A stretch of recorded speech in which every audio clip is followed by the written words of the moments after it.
बिस्मिल्लाहिर्रहमानिर्रहीम। अस्सलाम वालेकुम। Welcome to my channel MSc Nadia. आज की वीडियो में हम कर रहे हैं एक्सरसाइज 3.1। क्वेश्चन नंबर 3 है, the price in rupees after t years is given by function p t is equal to 3t² plus t plus 1। Find the average rate of change of inflation from t to t is equal to 3 to t is equal to 3.5 years. तो यहाँ पर T जो है वो time को show कर रहा है और पी प्राइस को शो कर रहा है किसी भी चीज़ की। तो यहाँ पर अपने rate of change of inflation मालूम करना है। वीडियो शुरू करने से पहले आप सबसे रिक्वेस्ट है कि प्लीज़ चैनल को सब्सक्राइब कर लें और बेल आइकन पर जाकर ऑल को प्रेस कर लें ताकि मेरी हर नई आने वाली वीडियो आपको मिल सके। To find the rate of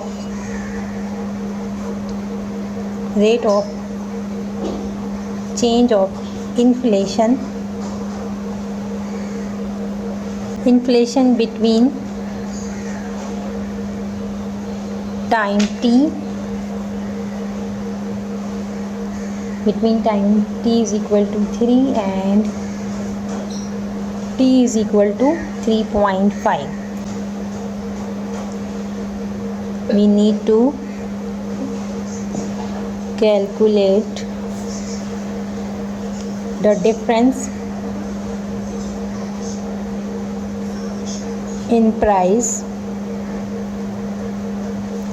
difference in price को क्या बोलेंगे, डेल्टा पी से हम शो करते हैं at these 2 points.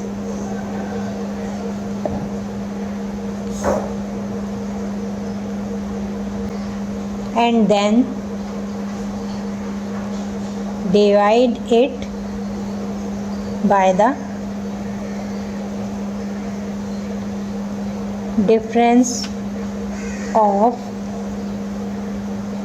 Time delta t. तो यहाँ पर rate of change of inflation मालूम करने के लिए, क्योंकि आपको दो टाइम दिए हैं, टाइम t3 और t जो है 3.5 है, तो यहाँ पर हमें सबसे पहले क्या मालूम करना होगा, डिफरेंस इन प्राइस मालूम करना होगा दोनों पॉइंट्स पर अलग-अलग।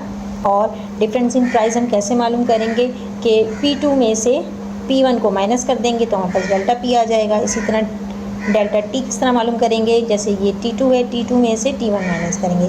तो सबसे पहले हमें P जो है हमें मालूम करना होगा प्राइस एट टाइम 3, उसके बाद हमें P मालूम करना होगा एट टाइम 3.5। तो दोनों को अलग-अलग कैलकुलेट करना होगा। गिवन फंक्शन, यहाँ पर हमें प्राइस फंक्शन क्या दिया हुआ है, p t is equal to 3t² plus t plus 1। We can find the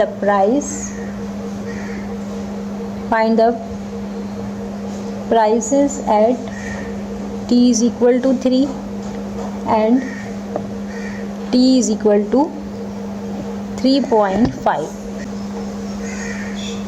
P1 is equal to P, यहाँ पर ये आप समझ लें T1 है, ठीक है। तो यहाँ पर टाइम क्या है, 3 के बराबर है।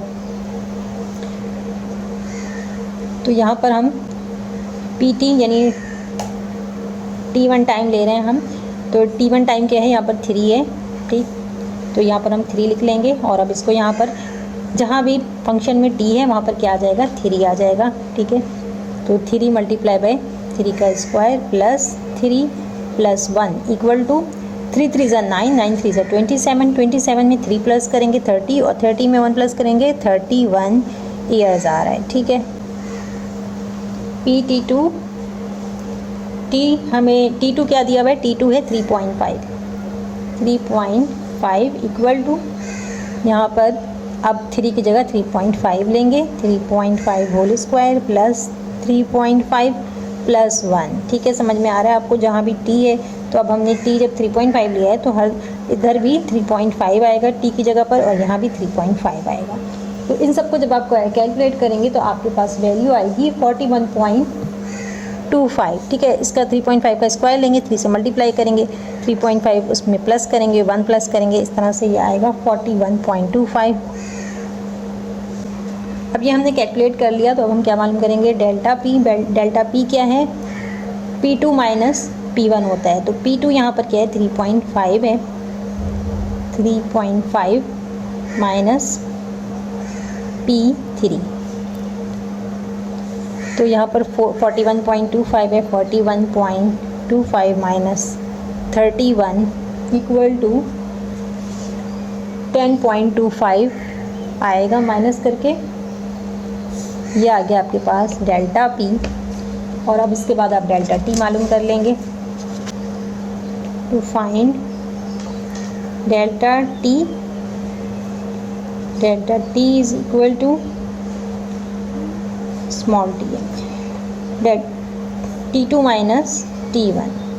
T2 हमारे पास क्या है 3.5 है, और इसमें से T1 माइनस करेंगे 3, तो आएगा आपके पास 0.5। अब आपने मान कैलकुलेट करना है average rate of change of inflation, ठीक है। Average rate of change of inflation equal to delta P upon delta T। Delta P 10.25 है, और इसको 0.5 से डिवाइड कर दें तो आपके पास जो आंसर आएगा वो आएगा 20.5 रुपीज़ पर ईयर। ये है आंसर। आज की वीडियो को यहीं पर एंड करते हैं। वीडियो पसंद आई हो तो लाइक और शेयर ज़रूर करें, चैनल को सब्सक्राइब कर लें और बेल आइकन पर जाकर ऑल को प्रेस कर लें ताकि मेरी हर आने वाली वीडियो आपको मिल सके। नेक्स्ट वीडियो तक के लिए अल्लाह हाफ़िज़।